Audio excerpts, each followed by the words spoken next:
La TVT au cœur de l'information.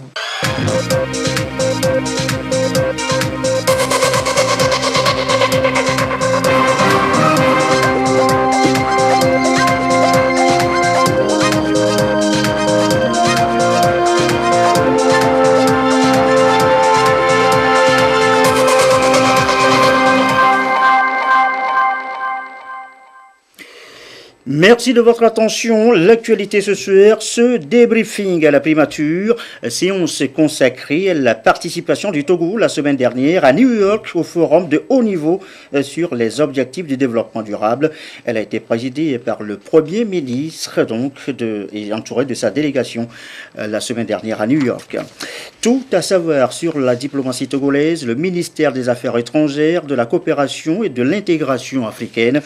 Deux documents vous renseignent désormais sur les ambassades, le personnel du ministère, leur fonctionnement, les missions. Les deux guides ont été présentés cet après-midi à Lomé. Et puis, combien sont-elles les organisations de la société civile qui animent la vie sociale togolaise? Question, objet d'étude. Les résultats ont été également présentés cet après-midi à Lomé. Voilà, madame, monsieur, le sommaire. Bienvenue aux 20h. Bonsoir à tous. Ce débriefing d'abord à la primature. Rappelez-vous, la semaine dernière, le Premier ministre Commissaire Classou était à New York avec une délégation au forum de haut niveau sur les ODD. De retour au pays, la délégation a fait le point sur sa participation à cette rencontre. Séance présidée donc par le chef du gouvernement. Le compte-rendu de Carmen Madjé à Capou. Une semaine après la présentation du rapport du Togo au forum politique de haut niveau sur les objectifs de développement durable à ODD le 17 juillet dernier à New York, le Premier ministre, Commissaire Classou, et les membres de sa délégation ayant fait le déplacement de New York font le bilan. Un bilan dans l'ensemble positif, selon le Premier ministre, chef du gouvernement, qui, c'est à l'ouverture de la rencontre, a félicité de l'honneur que le Conseil économique et social des Nations Unies a fait au Togo en l'invitant pour la 3e fois consécutive à ce forum pour non seulement tirer un avantage certain des expériences des autres pays, mais aussi partager son expérience propre en matière d'intégration des ODD dans les politiques sectorielles qui s'alignent désormais sur le PND, Programme national de développement. Le Premier ministre a pour ce faire salué la vision du chef de l'État qui s'est investi personnellement afin que le PND soit le fruit d'un processus participatif et le recueil des potentialités, des attentes et des défis réels de la population togolaise. Ce nouveau plan se décline en 3 axes stratégiques, à savoir mettre en place un hub logistique d'excellence et un centre d'affaires de premier ordre dans la sous-région, développer des pôles de transformation agricole, manufacturier et d'industrie extractive, consolider le développement social et renforcer les mécanismes d'inclusion. Ce PND, maintenant qu'il est adopté, demeure le seul cadre de référence. Tous les partenaires qui veulent appuyer le Togo doivent inscrire leurs actions dans le PND. La société civile qui veut apporter sa contribution, c'est dans le cadre des actions édictées ou déclinées dans le PND. Donc le PND est le seul cadre de référence des politiques sectorielles destinées au développement de notre pays. Ça, c'est un message fort. Les 3 axes du PND ne seraient pas réalisables sans l'énergie, composante basique de l'économie, a souligné le Premier ministre, qui est revenu sur la nouvelle stratégie d'électrification du Togo, dont les 3 étapes doivent conduire le Togo à une couverture de 100% en 2030. Afin de parvenir à une meilleure appropriation par tous du nouveau plan national de développement, le Premier ministre a également voulu que cette rencontre de restitution entre les participants togolais au forum de haut niveau soit également un cadre de prise de conscience du rôle que chacun des partenaires, surtout ceux présents à New York, doivent jouer en vue de disséminer le contenu du plan national de développement, seul cadre de référence où s'intègrent les objectifs de développement durable. Vous qui avez participé à ce 3e forum, ça se reflète encore autour de la table, ce n'est pas seulement les gens de l'administration. Nous saluons la participation des partenaires en développement, notamment le PNUD, qui nous a accompagnés avec le programme d'urgence de développement communautaire, le PUDC, et également la société civile. Et quel est l'objectif de la rencontre de ce matin? C'est comment nous allons mieux disséminer le contenu du PND. Quel est le rôle qui revient à chacun et à chacune d'entre nous? Pas seulement nous autour de cette table. Quel est le rôle que chacune des entités, le gouvernement, avec ses démembrements au niveau de l'administration, les partenaires en développement, la société civile, l'Assemblée nationale, lorsque on est porteur d'une vision et qu'on veut mettre en œuvre cette vision pour des objectifs qu'on s'est donnés, on ne trouvera pas difficile, compliqué la mission. Tour à tour, le ministre de la Planification du Développement, Kossi Asimaïdou, le secrétaire général du gouvernement, Florent Maganawe, le représentant résident au Togo du Programme des Nations Unies pour le développement, Damien Maman, et les acteurs de la société civile se sont réjouis de la fructueuse participation du Togo au dernier forum politique de haut niveau. Ils ont rassuré le Premier ministre de leur engagement à contribuer d'abord à la restitution de la participation du Togo à ce forum et à la dissémination du PND. En clôturant la réunion, le chef du gouvernement a insisté sur le fait qu'il faut en finir avec la politique de réussite silencieuse. Il a demandé aux acteurs de bien coordonner la communication autour du forum et du PND et a également souhaité que les acteurs et la société civile en donnent le ton à travers un débat public dans les tout prochains jours.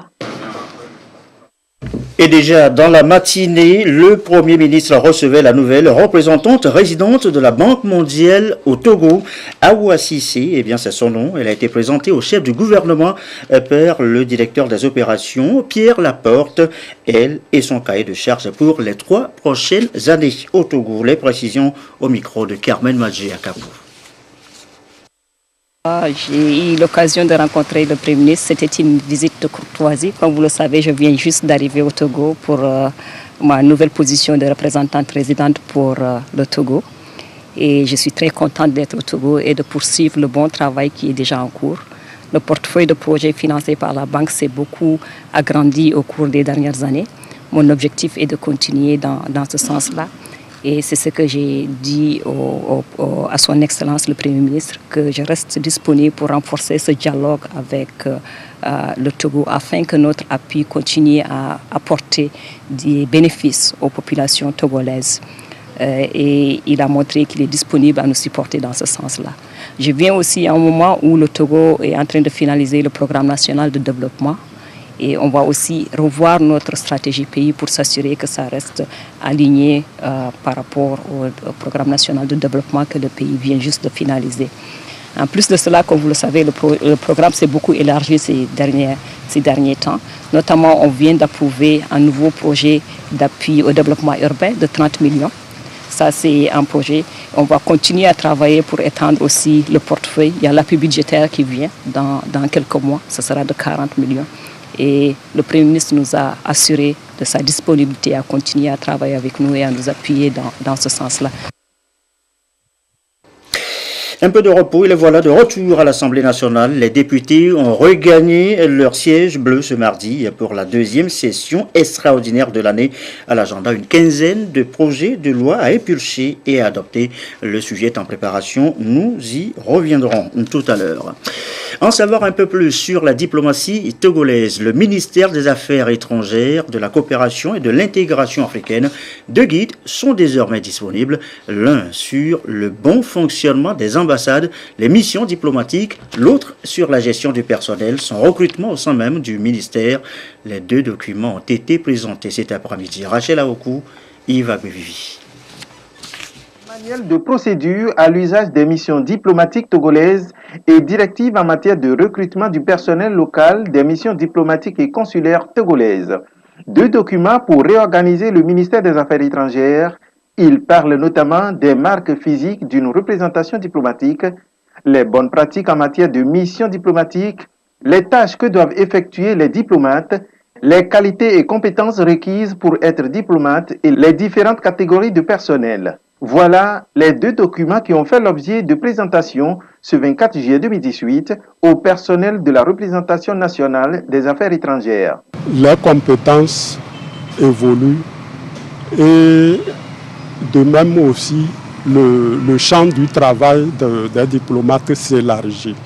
Donc il faut aussi élargir le champ des domaines d'activité des diplomates. On a observé un certain nombre de choses qui ne permettent pas un bon fonctionnement des ambassades, mais le document prend en compte la Convention de Vienne sur les relations diplomatiques et consulaires. Et ce document se base sur les préceptes de cette convention. Ce n'est pas quelque chose d'inventé, mais les préceptes existent. Mais à tout moment, il faut les rappeler. Et on a voulu, cette fois-ci, les formaliser dans un domaine, dans un document écrit à l'usage de toutes les missions diplomatiques et consulaires. Le manuel est édité en 24 pages et les directives en 16 pages. Ces guides seront mis à la disposition de chaque acteur intervenant dans la diplomatie afin de servir de référence pour le bon déroulement des missions et perfectionner les prestations des agents du ministère. Je vous l'annonçais tantôt, un peu de repos et les voilà de retour déjà à l'Assemblée nationale. Les députés ont regagné leur siège ce mardi pour la deuxième session extraordinaire de l'année. À l'agenda, une quinzaine de projets de loi à épulcher et adopter. Le tout premier est passé d'ailleurs dans la foulée, le projet de loi portant promotion de la production d'électricité à base d'énergie renouvelable. Augustin Kossi.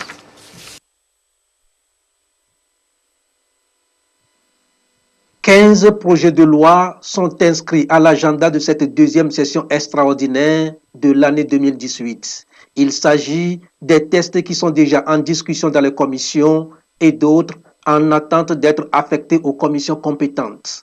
Et le président de la représentation nationale, Daman Dramani, exhorte les élus du peuple à la diligence pour que les résultats escomptés soient atteints au terme de cette session extraordinaire. J'invite les présidents des commissions saisis pour étude au fond des projets de loi inscrits à l'ordre du jour de notre session d'élaborer les calendriers de travail de leurs commissions respectives, lesquels calendriers seront communiqués aux commissaires du gouvernement concernés.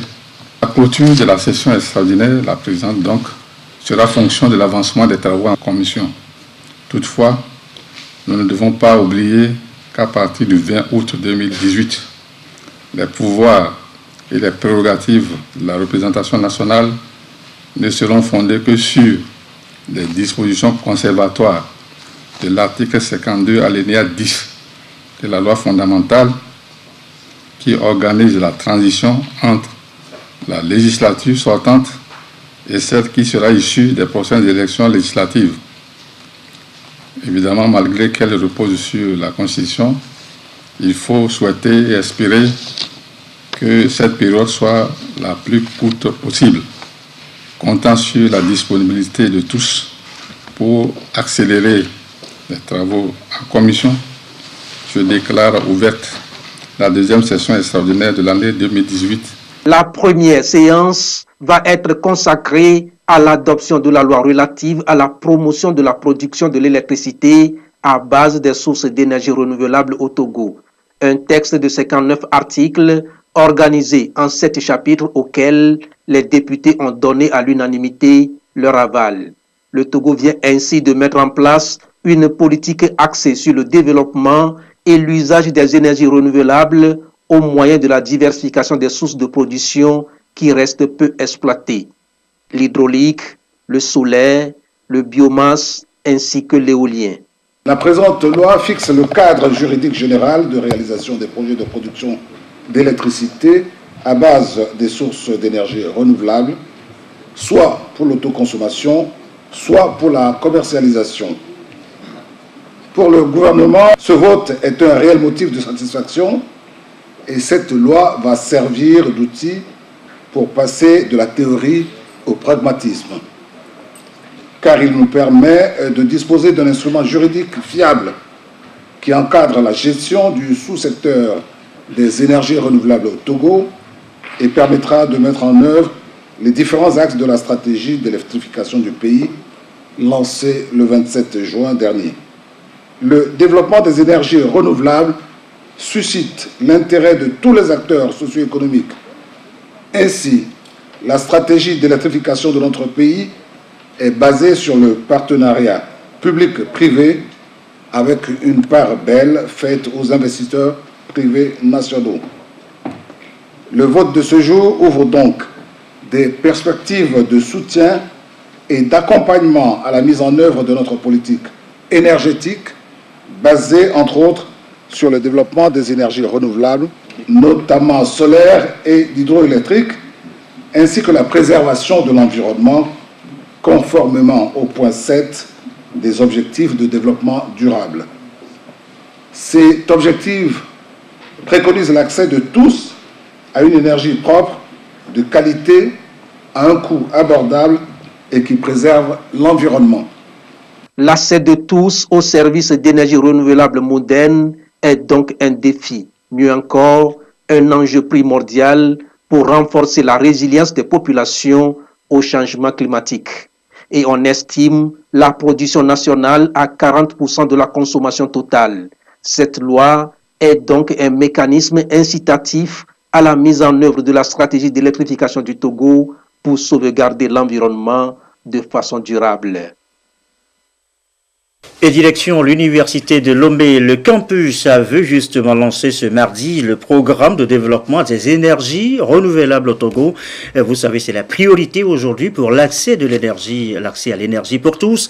Les acteurs et experts devront donc réfléchir à trouver les meilleurs moyens pour développer cette denrée. Reportage de Badari Achakala et Nathalie Panenki. La recherche sur les énergies renouvelables, un sujet au centre des réflexions. Ces acteurs de l'enseignement supérieur, de l'énergie, de l'environnement, du secteur privé, de la société civile échangent avec les experts du ministère fédéral allemand de l'éducation et de la recherche en vue de trouver de meilleures pistes de solutions pour le développement énergétique au Togo. Le groupe des acteurs avait réussi à identifier 10 points clés sur les besoins en énergie renouvelable.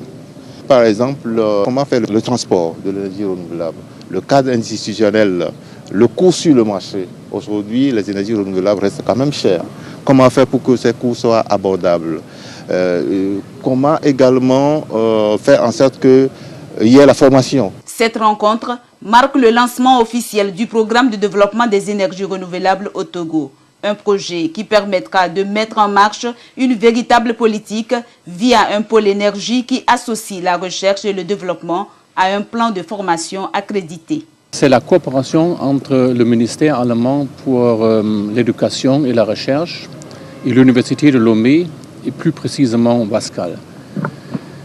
On fait de la recherche dans le domaine des énergies renouvelables, chose importante pour le Togo et pour tout le monde. Nous connaissons tous les problèmes du changement climatique et c'est pour ça qu'on a organisé Wascal, un réseau régional pour la formation des experts. C'est donc un pas décisif qui se pose ainsi pour relever les défis qui s'imposent à ce secteur, puisque selon le directeur de la recherche de l'Université de Lomé, les énergies renouvelables représenteront d'ici à 2030 une part importante dans les offres de cette institution. Il est 20h20 également dans l'actualité, cette visite de terrain du ministre Guy Madjé Lorenzo. Il était ici, chez nous, à la télévision togolaise, sur le chantier de l'auditorium en construction. Le bâtiment devrait prochainement abriter les services techniques de la TVT et de Radio Lomé. Constat, déjà 50% des travaux sont exécutés. Le récit de Luc Assis. En décembre 2017, le ministre de la Communication, de la Culture, des Sports et de la Formation civique, Guy Madio Lorenzo, lançait les travaux de construction du nouvel auditorium de la TVT et de Radio Lomé. Un auditorium qui comprend des studios de production d'émissions et de montage, des salles de voix et des bureaux ultramodernes pour faciliter les conditions de travail et améliorer la qualité des prestations des journalistes et techniciens des deux médias publics. 8 mois après, le ministre est revenu sur les lieux pour constater l'état d'avancement des travaux. Nous sommes très satisfaits parce que le chantier avance plus vite par rapport au calendrier, puisqu'on nous annonce que cela pourrait être livré pour le mois d'avril 2019. Donc, ce que la qualité des travaux que nous avons pu constater nous réjouit et nous conforte dans le choix qui a été fait. Donc, ce qui va permettre aussi bien à la télévision qu'à la Radio Lomé, d'avoir des infrastructures neuves et permettant aussi bien aux journalistes, aux techniciens, aux ingénieurs de pouvoir travailler dans de meilleures conditions. D'autant plus que le matériel sera du matériel numérique et de dernière génération. Donc tout est conçu à l'intérieur pour avoir véritablement des studios modernes de production et de diffusion. Les travaux répondent tout à fait aux normes internationales de construction. Ça a été conçu avec les normes antisismiques et ça, quand on voit la qualité des travaux et quand on voit même les briques ou les briquettes qui ont été utilisées, ce sont des briquettes qui permettent d'avoir une plus haute intensité, une plus haute résistance par rapport aux briques traditionnelles que nous utilisons dans la construction de nos bâtiments. L'auditorium est érigé sur une surface de 1000 m² pour une hauteur de 11,10 mètres pour un coût global estimé à plus de 3 milliards de francs CFA. Une infrastructure qui vient s'ajouter à une longue liste de réalisations à mettre à l'actif des bonnes relations de coopération et d'amitié qu'entretiennent la République populaire de Chine et le Togo. C'est un projet de coopération qui est très important. Et vous savez, donc, nous avons plusieurs grands projets de coopération, dont 2 qui sont du domaine de radio-télévision et de l'information. Donc la salle est aussi une autre grande salle de stade de Guégué rénové. On avait déjà prévu le mois prochain pour un contrôle de technique à mi-chemin. Selon le plan, donc, le travaux terminera donc, au mois de mars. Donc si tout sera bien, on passera un acte de remise au ministère de l'Information au mois d'avril.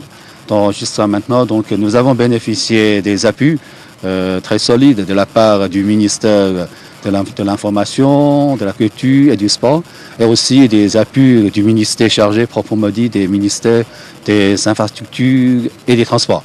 Les travaux de construction de cet auditorium sont réalisés à 50%. Une centaine de personnes interviennent sur ce chantier, dont 20 experts chinois. Cette réalisation apportera à coup sûr une révolution dans la prestation des 2 médias d'État que sont la TVT et Radio Lomé. La suite est cette interrogation. Comment se présente la société civile togolaise? La thématique a fait l'objet d'études. Une cartographie des organisations de la société civile en a été réalisée. Les premiers résultats de la mission ont été présentés ce matin à Lomé et c'est l'Union européenne qui en est l'initiatrice à travers le programme de consolidation de l'État et du monde associatif. Procédant, nous reviendrons sur le sujet demain dans nos éditions.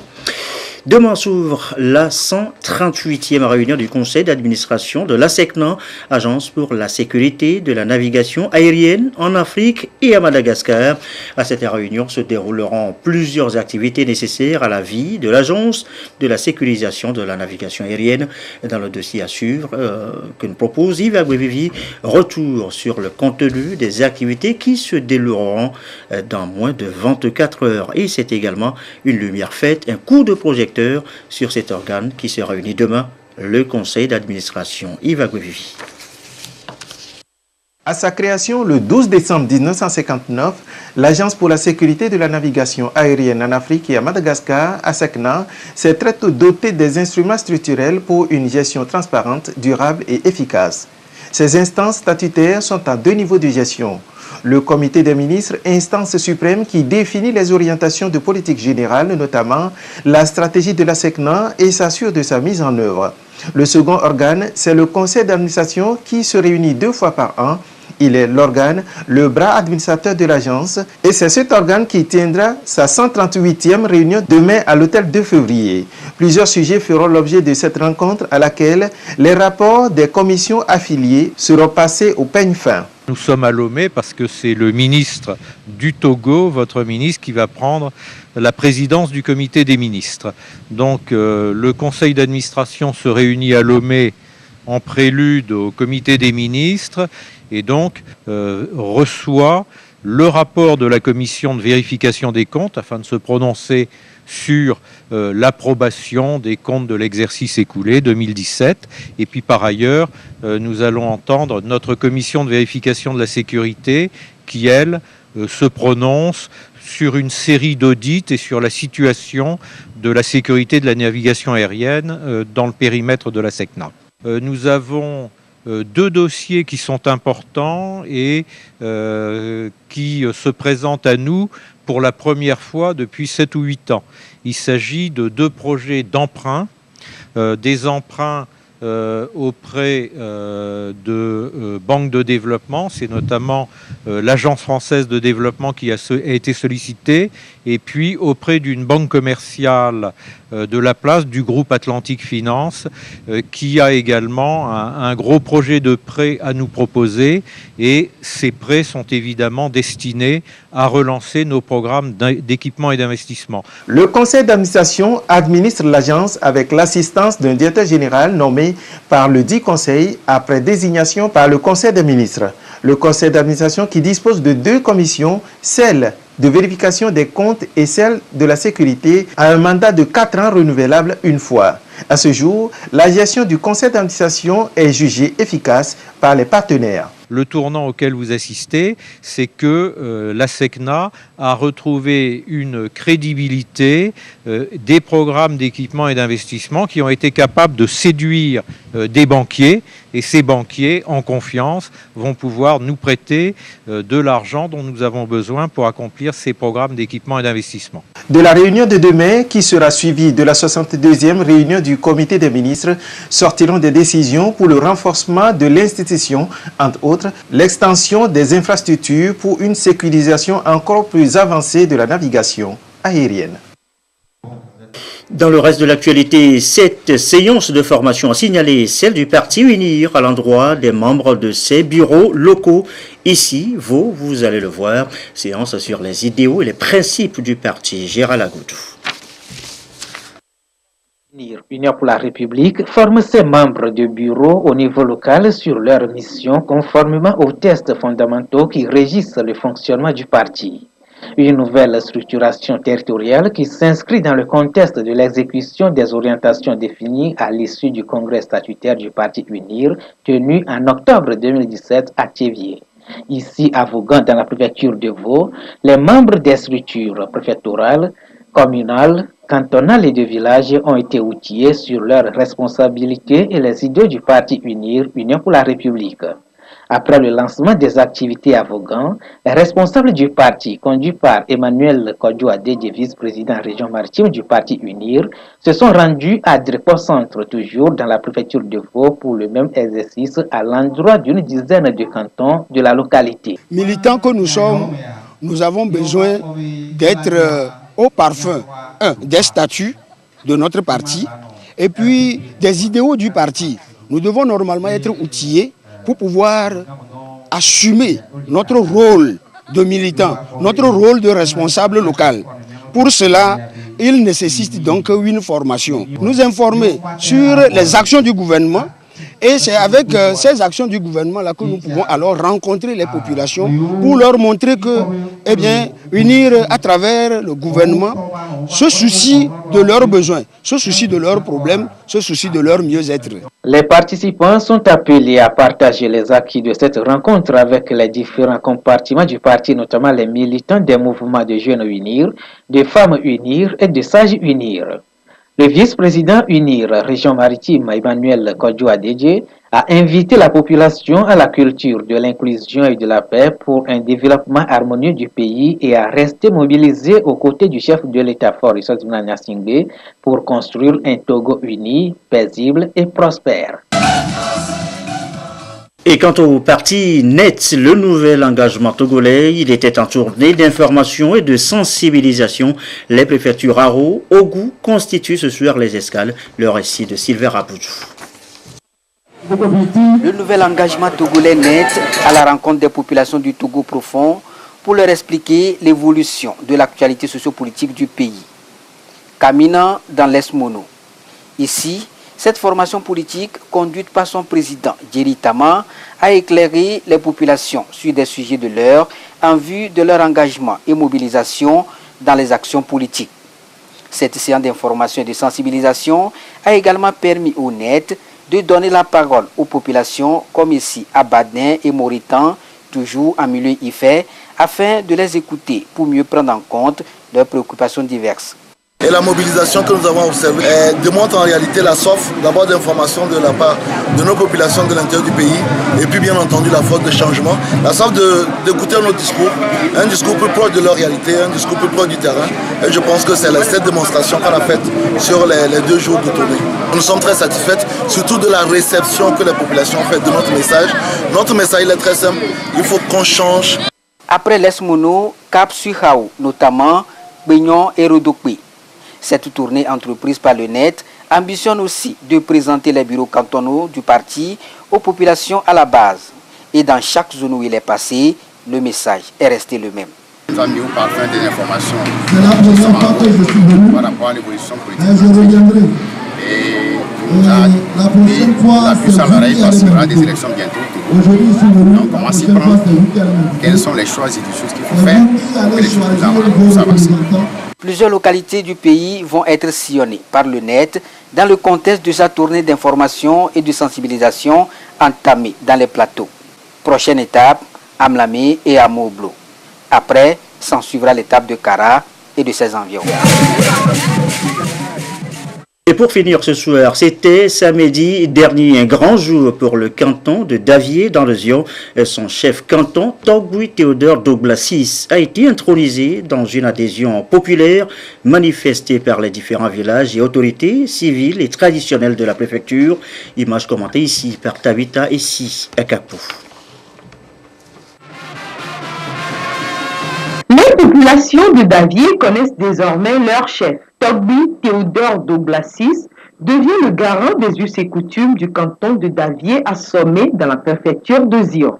Le décret de sa reconnaissance lui a été remis par le préfet de Zion, Etienne Kadevi. Ce sont des sentiments de joie, de fierté et surtout de gratitude à l'endroit du chef de l'État pour la confiance qu'il a placée en moi. Je dois œuvrer pour rassembler ma population autour des valeurs de paix, du vivre ensemble qui sont les gages du développement de toute société. Au cours de cette intronisation, les cadres de Davier ont témoigné leur gratitude au chef de l'État pour sa politique de décentralisation. Il y a 135 ans que le canton de Davier a été créé. Il a connu au total 6 chefs. Et ceci referme justement cette édition. Merci à vous qui nous suivez justement à Davier ce soir et comme d'habitude, toujours fidèlement très belle soirée.